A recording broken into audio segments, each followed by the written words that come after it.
loyalty a key word in that discussion or equation? Of course. How so?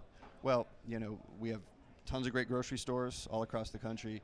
We want a store that our guests look forward to coming into, and what I love being on the commerce side, if we can motivate a household to use Lowe's Foods to Go, which is our first party commerce, it's been around since 1997, actually. Yeah, you guys were one of the first, right? Right, so we do the heavy lift, and then the guest has a reason to park their car, come in on a Thursday night for Thirsty Thursday half-price pint nights, and what are they going to do? They're going to buy a few more things. They're going to see their neighbors and their friends, and then they're going to pick up their order. That's the perfect experience because now they can take time to enjoy the store. Yeah.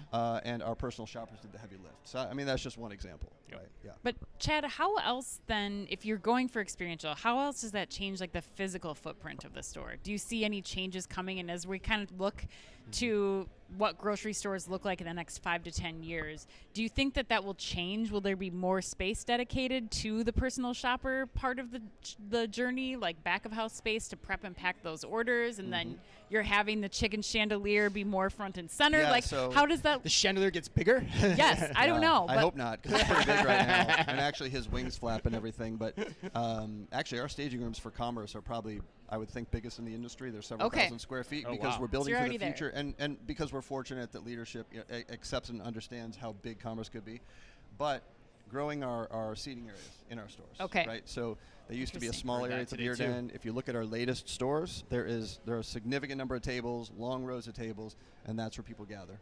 And that's where people sit, they work, they're drinking a coffee, they're getting a beer, they're eating from Sammy's or Salad Bar or Chicken Kitchen.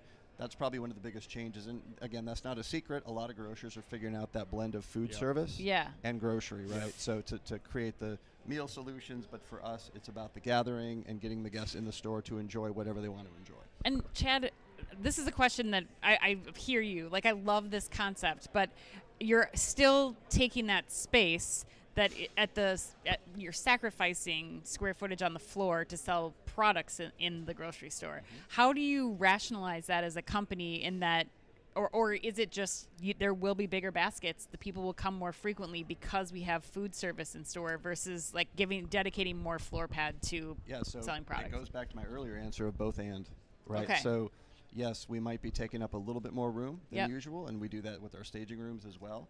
But we know that the behavior that it'll drive, like Yeah. we believe in Yeah. our growth of community, right?